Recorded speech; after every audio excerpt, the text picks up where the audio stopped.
Alright, welcome back to the channel. It's been about 10 months since I remastered that one timeline video long ago of Stories of Sodor. Go watch that video so you can get up to date with this video, as we shall discuss Season 7 of Stories of Sodor, which takes place from 1968 to 1969. Before we continue, please do give a moment to like, share, subscribe, comment, all the things that YouTube tells me to tell you, and we shall continue onwards with the timeline. Spoiler warnings and mild content warnings still apply. In 1899, we find out that Smudger used to be on the Mid-Sodor Railway, but he was rude and a rough rider. One day he would ride so roughly, he would derail off the mountain road and would pretty much die instantly. In 1955, a new rail service was made called the motor rail. The idea was that people could go from London to other places and take their cars with them. This will be all relevant a lot later on. August 1968 would see the so-called steam ban across the UK network be implemented. And considering Sodor is mostly steam powered, yeah, that didn't go well. Those who had done the SDC stuff and the regular diesels were the only ones to handle the traffic. To get the railway back up to speed, while the legal stuff around whether non-faceless vehicles could actually operate, more engines were sent through the SDC process, including Reginald. But to get things running sooner, Patrick was brought to the railway. But some of the engines were still able to work in industrial areas, hence why we see Samantha able to shunt at the Knapford yards. However, as a result of SDC, the very heavy steam locomotives now weighed a fraction of that. Because of the less adhesion weight and mathematical formulas, this caused some of the engines to overshoot signals. The solution to this was to use brake tenders, basically an extra way to slow down the front of a train. Annoyingly, the tenders had to be placed in front of a locomotive due to geographic nonsense. Further annoyingly, if an engine was stopped at a station as per usual, the brake tender would be past the signal. Later on, Edward wasn't feeling well, so Patrick decided to take his train for him, but Patrick would end up stalling on Gordon's Hill. Without ever calling for a banker, an engine puffed up and began to push the train. In other news, the non-faceless steam ban was retracted not long after this, with faceless engines getting the go-ahead in 1971. Wow, okay, we barely stay in 1968 as we go into 1969.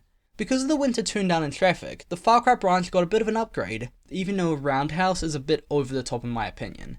At the same time as this, Whiff was beginning to feel like he was getting old, which wasn't helped by a breakdown he would have up the line. Now I mention this breakdown because the same engine who helped Patrick went to help Whiff, but confusingly, even though the guard, crew and Whiff all saw it, they could not remember what it looks like at all. And so begins the mystery for this season. Who on earth is this so-called banker? While Whiff was in the works, Justin was brought to the branch. He would stay on the branch because Whiff would reveal that he was finally done. But remember, under the rules of non-faceless engines, preservation is one of the options given to an engine at the end of their days. Whiff would therefore go to the Bluebell Railway, where he would be there until the rest of his days. In the next episode, we find out that the Far Cry Preservation Society thingy was slowly buying up the stations along the branch and upgrading them. At Hackenbeck, after conversations about lack of wood delivery, we see the Golden Spoon. This in theory was just a gold-painted spoon, but it had some interesting properties. One of Justin's crew said that he and his wife were trying for a baby, wishing that it was a boy. And I hate to be dark here, but that might have jinxed the wife to end up having a miscarriage. Jesus Christ, that is dark. What the f... The string of jinxed wishes continuing with Mavis wishing that Daisy would fancy her, with Daisy breaking down later on. Justin would realize that the golden spoon was still in his cab and got the crew to take it out. To try and prove that it must have been jinxed or that the golden spoon was the thing that was being the jinx, he would say that he wished that the Hackenbeck reconstruction thing would go off without a hitch. It would catch fire 30 seconds later. When Justin returned to the shed, however, the box with the spoon inside it was gone, so who knows where it went to. Justin's crewman would later adopt a son, so at least we can have a happy ending to this. Shortly after this, a motor rail terminal was set up at Knapford and Beer would arrive to Sodor. He would engage in conversation with Reginald and Samantha, wherein Samantha would say that she was going in for regular maintenance soon. But this was the last time she and Reginald would speak together in person. But we're getting a bit ahead of ourselves here. Beer would mention that he had featured in the Super Rescue Railway series story, which for context that book released in 1968. Later on, both Francis and Beer would break down, and so Reginald would then do the Super Rescue thing that Henry hadn't done IRL, but had done in the book. This is what I mean, like, what is this? The fourth time an event from Railway series canon has happened before it happens in the timeline? Anyways, after a montage and a car falling off the train, Reginald got the trains to their destinations, taking over the motor rail service while Beer was being repaired. Samantha would get out of the works, but then Mr. Watson appeared with very bad news. Reginald had been switched onto the wrong line, and entirely off-screen, we find out that he would not survive. Rest in peace, Reginald, 1924 to 1969, age 45. But before we go any further, this might actually be one of the most sour bits I've ever had with this entire series. What do you mean Reginald, the engine that has been there since pretty much the beginning, just gone like that entirely off screen, just go like, gone? Not even a few shots of him on the mainland and crashing, nope, just entirely off screen. It must be something that Victor has against like Wild and West's OCs and models, because like we've had like the whole W&S crew, Peter, Andreas, and now Reginald. Atlas, you better start praying. I think you're next.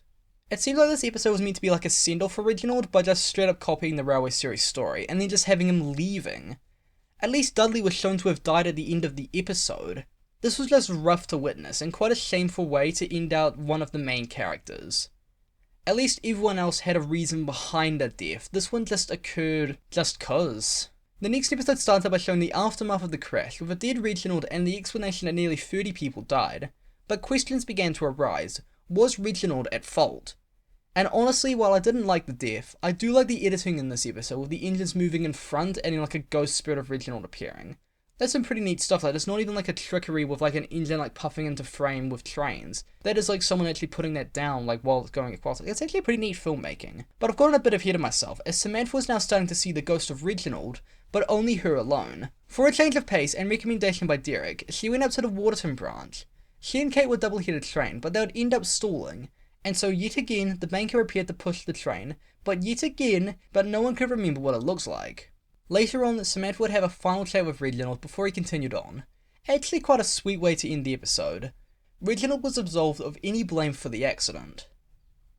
Up near Harwin, after an axe passed in 1968, nomadic wandering people could rest at a so-called halting site, and the people that mainly resided there were known as gypsies.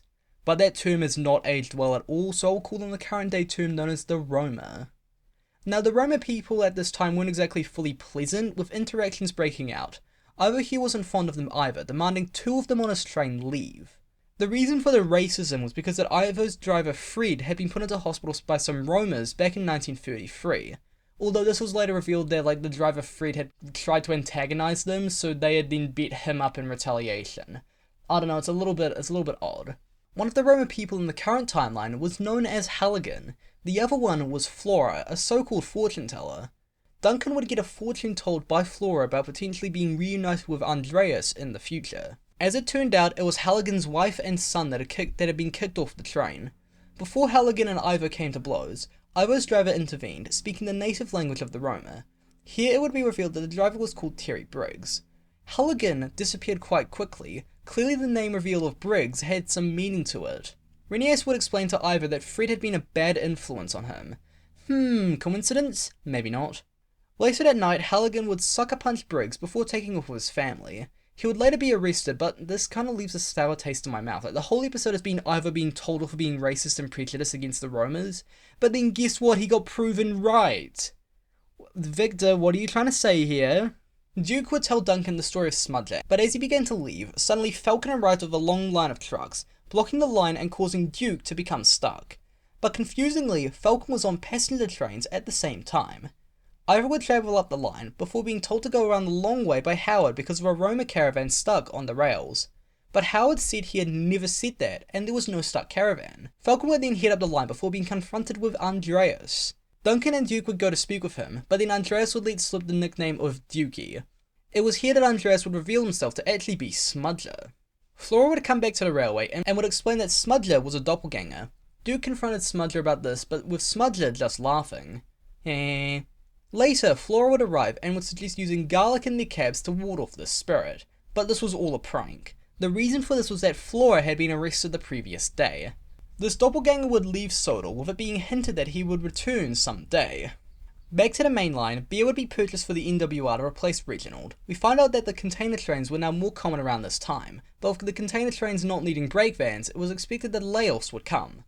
James will be chosen to take over the motor rail one day, with the replacement diesel for beer having broken down. However, while taking the train, we then see this cross on the ground for Jeffrey, which is a little bit morbid, I think. I think it's just weird that the cross is quite crooked and quite, slapdash together. Anyways, James would stall on Gordon's hill, and so the banker arrived once again. Bill would reveal that it was most likely Charlie, one of the bankers of the Licky Incline, but Molly would reveal that the actual banker from the story was faceless, with a driver called Charlie. So that's kind of like a question answered and two more asked, so to speak. With the new incoming container traffic, it was decided to renovate Fort Sudbury to be a container terminal of sorts.